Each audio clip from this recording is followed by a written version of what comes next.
یہ بھی ان کی مرضی ہے۔ وہ شخص کچھ ہی منٹوں میں چلا گیا اور میں ایک نئی الجھن میں گرفتار ہو گئی تھی۔ آخر مجھے انہوں نے کیوں بیچ دیا، نہ جانے میری قیمت کیوں لگائی۔ آخر وہ کون شخص ہے جس نے مجھے خریدا ہے؟ وہ میرے ساتھ کیسا سلوک کرے گا؟ جس ماحول سے بچ کر میں یہاں تک آئی تھی، اب مجھے آگے وہی ماحول دیکھنے کو ملے گا۔ میں بے حد پریشان ہو چکی تھی اور آنسو میری آنکھوں سے بہنے لگے۔ شام تک کا سفر بہت جلدی گزر چکا تھا۔ حالانکہ میں چاہتی تھی کہ وقت یہیں پر تھم جائے، لیکن فوراً ہی شام ہو گئی اور ایک بار پھر قید خانے کا دروازہ کھلا اور اس میں سے ایک اونچا لمبا چوڑے شانوں والا شخص دکھائی دینے لگا۔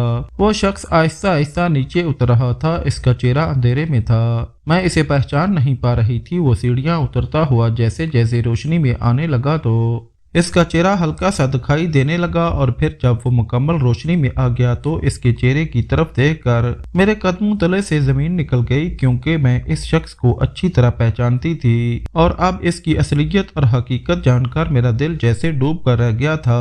بے اختیار میری چیخیں بلند ہو گئی، جنہوں نے آسمان کو چھو لیا۔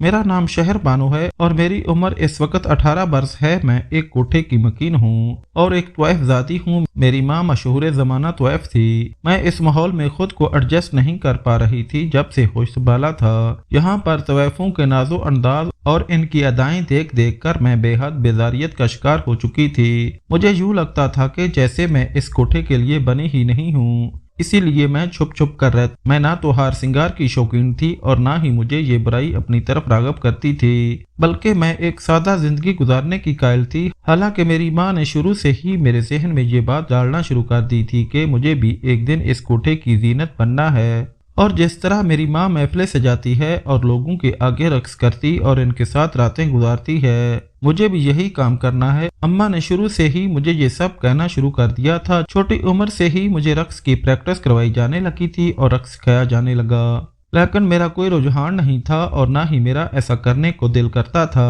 یہی وجہ تھی کہ میری دلچسپی ان کاموں میں بالکل نہیں تھی اور میں سیکھ بھی نہیں پا رہی تھی۔ اسی وجہ سے مجھے اماں کی اکثر ڈانٹ پڑتی اور یہی کہتی کہ اس کام کی وجہ سے اسی کام کی وجہ سے ہماری رزق روٹی لگی ہوئی ہے، ہم اس کام کو چھوڑ نہیں سکتے، اور چونکہ تم بھی ایک طوائف ذاتی ہو اس وجہ سے تمہیں بھی آگے چل کر یہی کام کرنا ہے، بے شک جلد یا دیر سے ہی، لیکن اسی کام کو تمہیں اپنانا ہوگا۔ اماں مجھے یہ کہتی تو میں شروع میں تو چپ کر جاتی تھی، کیونکہ میں ڈرتی تھی کہ اماں کہیں میرے دل کا حال نہ جان جائیں، لیکن پھر آہستہ آہستہ کر کے میں اماں کے آگے احتجاج کرنے لگی اور انہیں کہنے لگی کہ مجھے یہ کام نہیں کرنا ہے، میں اس کام کے لیے نہیں بنی ہوں، بلکہ میں پڑھنا لکھنا چاہتی ہوں اور پھر اپنا کوئی مستقبل بنانا چاہتی ہوں۔ میں ایک عزت بھری زندگی گزارنا چاہتی ہوں اور ایک اچھے ماحول کی زندگی کو اپنانا چاہتی ہوں۔ میری بات سن کر اماں زوردار کہکا لگاتی ہیں اور کہتی، ارے یہاں پر پیدا ہونے والی ہر لڑکی شروع میں یہی خواب سجاتی ہے، لیکن پھر وقت کے ساتھ ساتھ اسے اندازہ ہو جاتا ہے کہ باہر کی زندگی کی تلخیاں بہت زیادہ ہیں اور حقیقت ان خوابوں سے کہیں زیادہ مختلف ہے، اس لیے تم بھی جتنی جلدی ہو سکتا ہے ان خوابوں کی دنیا سے باہر آ جاؤ۔ تم یہیں پر اسی کوٹھے پر ساری زندگی رہو گی اور یہیں پر مر جاؤ گی، اس کے علاوہ تمہاری اور کوئی زندگی نہیں ہے۔ باہر کی دنیا تمہیں کبھی قبول نہیں کرے گی، تمہارے اوپر طوائف زادی کا لیبل لگا ہوا ہے، چاہے تم طوائف بنو یا نہ بنو، لیکن یہ لیبل کبھی تمہیں عزت نہیں دے گا۔ اماں کی باتیں تلخی پر مبنی تھی اور ان کی آنکھوں سے جھلکتی ہوئی نمی ان کے تلخ تجربات کی وجہ سے تھیں، لیکن میں نے اماں کی آنکھوں میں دیکھتے ہوئے انہیں کہا، اماں آپ نے مجھے کہا تھا کہ آپ نے میرے باپ کے ساتھ نکاح کیا تھا اور اس کے بعد ہی میری پیدائش ہوئی تھی، اب آپ مجھے میرے باپ کا پتہ دے دیں، میں ان کے پاس چلی جاتی ہوں، میں ان سے اپنا حق مانگتی ہوں، جا کر انہیں بتاؤں گی کہ میں ان کی بیٹی ہوں تو یقیناً وہ مجھے اپنا لیں گے۔ میری بات سن کر اماں کی آنکھوں میں ایک دم سے آنسو آ گئے، لیکن وہ غصے سے بولیں، کتنی بار کہا ہے وہ شخص کبھی تمہیں نہیں اپنائے گا، اسے تو جب یہ پتا چلا تھا کہ میں ماں بننے والی ہوں تو وہ فوراً دم دبا کر بھاگ گیا تھا اور دوبارہ کبھی میرے سامنے ہی نہیں آیا۔ میں جان گئی تھی کہ وہ مجھ سے صرف دل لگی کر رہا تھا، اگر اسے مجھ سے محبت ہوتی تو شاید وہ دوبارہ پلٹ کر واپس آ جاتا، میرے لیے نہ صحیح تمہارے لیے ہی صحیح، لیکن اس نے واپس آنا مناسب نہیں سمجھا، اور تم کس شیخی پر اس کے پاس جاؤ گی؟ تمہیں میں نے پیدا کیا، پالا پوسا، عیش و آرام دیا، اس کوٹھے پر تمہیں کس چیز کی کمی ہے؟ اب جبکہ تم جوان ہو رہی ہو اور میرے آرام کا وقت آ رہا ہے اور تمہاری کمائی کی وجہ سے